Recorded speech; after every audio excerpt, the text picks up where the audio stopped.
আসসালামু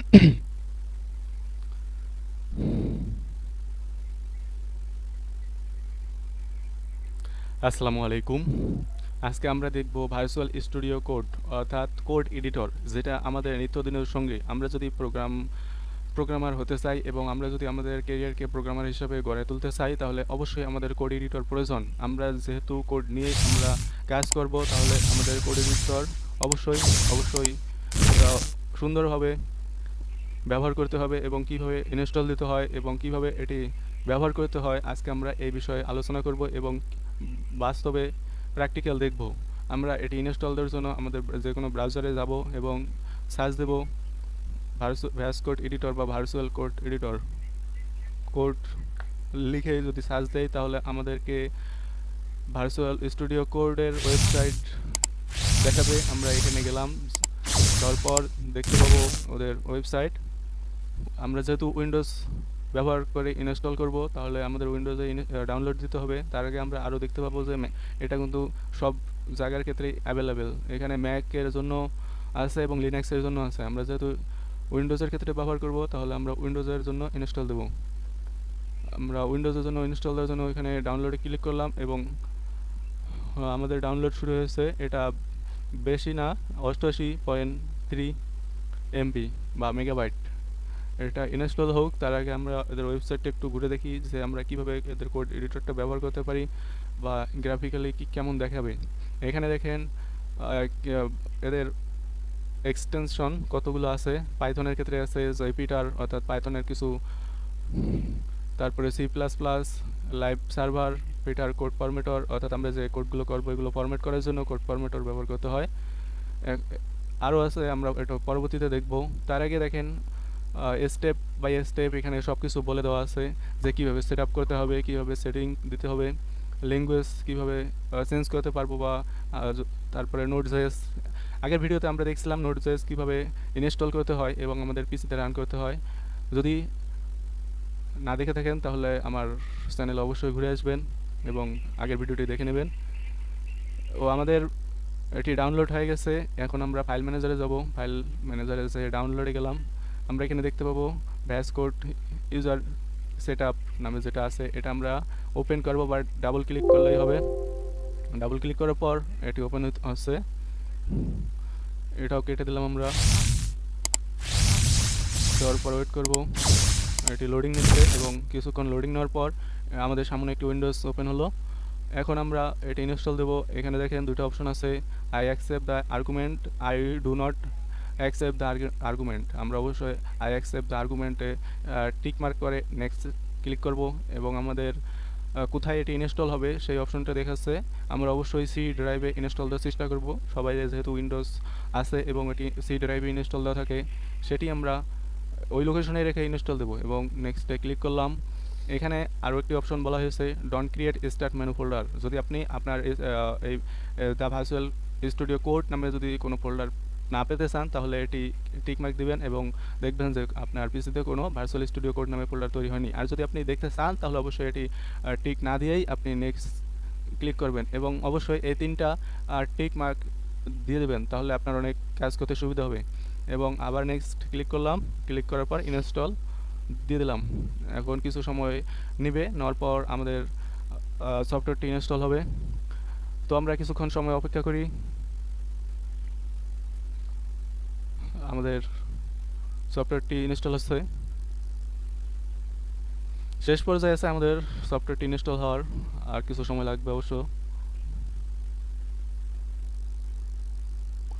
আমাদের সফটওয়্যারটি ইনস্টল হওয়ার পর আমরা এটি ফুল স্ক্রিনে ওপেন করব এবং ভিতরে কি কি ফাংশনালিটি আছে এটা দেখানোর চেষ্টা করব। আপনারা অবশ্যই সাথে থাকবেন, আমার চ্যানেলে লাইক শেয়ার কমেন্ট করে পাশেই থাকবেন, বেল আইকনে ক্লিক করবেন।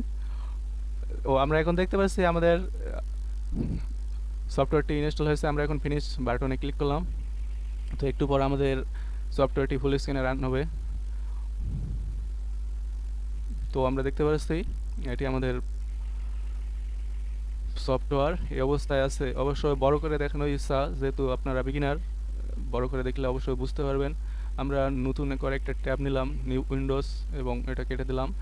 এখানে আপনার বুঝতে সুবিধা হবে অনেক কিছু। দুঃখিত। তো আমরা এটি অল্প একটু জুম করে নেই, জুম আউট করে নেই অবশ্য, তাহলে দেখতে সুবিধা হবে। একটা করে দিলাম। এখানে গেট স্টার্ট, আমরা এটাও কেটে দিলাম।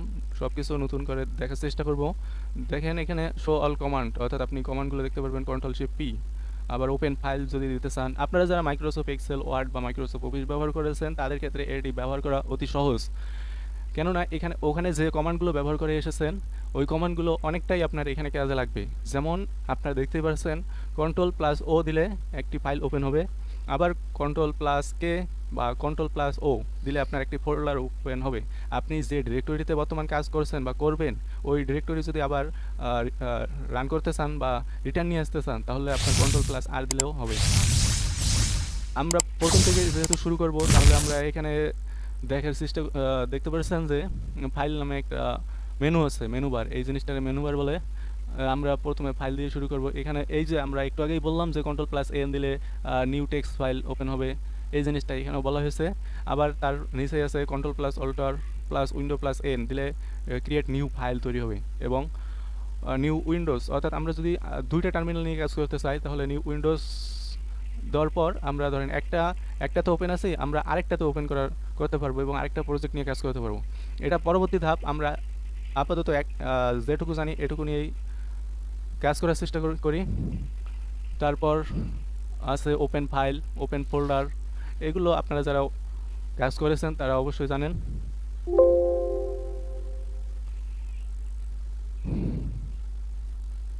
এরপরে পরবর্তী মেনু আছে এডিট মেনু, তারপরে সিলেকশন মেনু, ভিউ মেনু, গো মেনু, রান, টার্মিনাল এবং হেল্প মেনু। আমাদের মূলত কাজ ভিউয়ের মধ্যে মাঝে মাঝে কিছু কাজ করতে হবে এবং টার্মিনাল নিয়ে সবসময় কাজ করতে হবে। টার্মিনাল যেহেতু আমরা জাভাস্ক্রিপ্ট ডেভেলপার, আমাদের টার্মিনালটা অবশ্যই কাজে লাগবে। আমরা টার্মিনাল সম্পর্কে আমার বেসিক আলাদাভাবে ভিডিও আছে, আপনারা দেখে নেবেন, আমার প্লেলিস্টে খুঁজলেই পেয়ে যাবেন।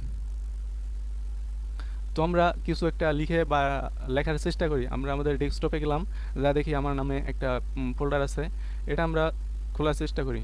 ওপেন ফোল্ডার, আপনারা দেখতে পাচ্ছেন আমরা যে ফোল্ডারটা ওপেন করলাম এটি এসেছে এবং এখানে একটি ফাইল আগে থেকে তৈরি করা আছে। কোনো সমস্যা নাই, এটা আমরা পুরোটাই কেটে দেবো, আবার নতুন করে একটা ফাইল তৈরি করব। ফাইলটি আমরা কেটে দিলাম এবং আপনারা যারা HTML ব্যবহার জানেন তারা অবশ্যই এটা এই সম্পর্কে অবগত আছেন। আমরা একটা ট্যাগ লিখলাম, h1 ট্যাগ, এটা এমনি হ্যালো ওয়ার্ল্ড লিখলাম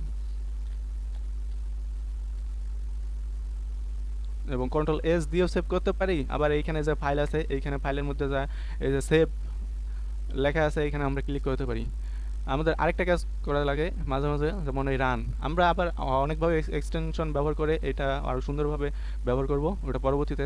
তার আগে আমরা রান উইদাউট ডিবাগ বা রান ডিবাগিং, আমরা রান উইদাউট অর্থাৎ কোনো ডিবাগিং ছাড়াই আমরা আমাদের কোডটাকে রান করতে চাচ্ছি, সেজন্য আমরা এভাবে চালু করলাম।